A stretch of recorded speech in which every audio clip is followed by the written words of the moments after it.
Hi, I'm Rick Kaler. Thanks for joining me.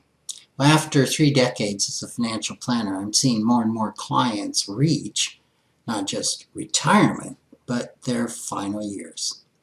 An issue that becomes really important at this particular stage of life is how do I help clients protect their financial resources from an unexpected threat, one that up until this time I never really anticipated, and that was themselves.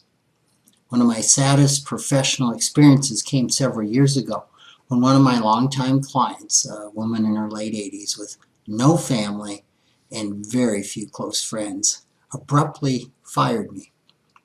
Because Mary had no one else, I'd helped her in many ways beyond the usual client-planner relationship, and even reluctantly agreed to serve as her co-trustee and power of attorney in case she became incapacitated.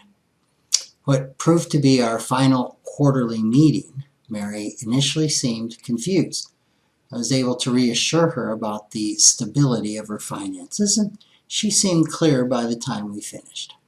3 weeks later, I received a handwritten letter from her, and she said, quote, "You have my finances in a mess. I can't get to my money. You are fired." I was pretty stunned. Yet, ethically, I was required to comply with her wishes by moving her holdings to another broker. In fact, it was a firm that I had never heard of. Several subsequent conversations demonstrated that Mary was suffering from periodic memory loss and delusion. Had she been disabled by a sudden accident or stroke, I could have stepped in. Yet, because her decision to fire me was made at a time when she was arguably still competent, my hands were tied. Since this experience, I've confirmed the wisdom of never serving as a trustee or power of attorney for a client because of the potential conflict of interest. With the help of suggestions from several other planners, I've also learned some strategies to help protect clients from themselves. One tool is to ask clients to sign a statement authorizing a planner concerned about possible irrational behavior to contact someone, such as a family member or a physician, someone that is designated by the client. While this wouldn't prevent a client from firing an advisor, it would provide a method of discussing the issue and also involve another person in the decision. Of course, this wouldn't have helped Mary because there was nobody else to involve.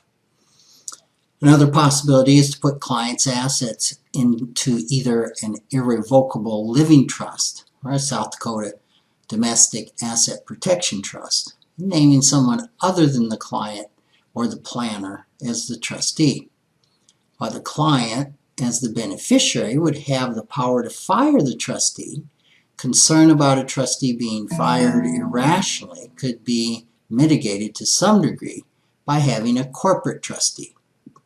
In addition, with a asset protection trust, the beneficiary client would not have the power to amend the trust without the agreement of the trustee. This would give some protection against self-destructive choices by a client who was gradually losing their competency. One disadvantage of this approach is cost, so it's not an option for everyone. Perhaps the most important strategy is to work with clients to create a contingency plan in the event of a mental decline. It could include arrangements to consult with family members or other professionals such as physicians, social workers, and counselors. For clients without close family members, the plan might authorize the financial advisor to call for an evaluation by professionals who would be chosen in advance by the client if the client's behavior appeared irrational. This team approach might alleviate clients' fears about being judged to be incompetent by the person managing their assets. The possibility of mental decline is something nobody really wants to consider, but of course it's pretty common.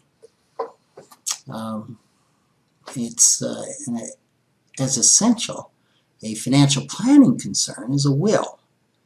Helping clients build financial resources for old age includes helping them create safety nets to protect those resources from themselves.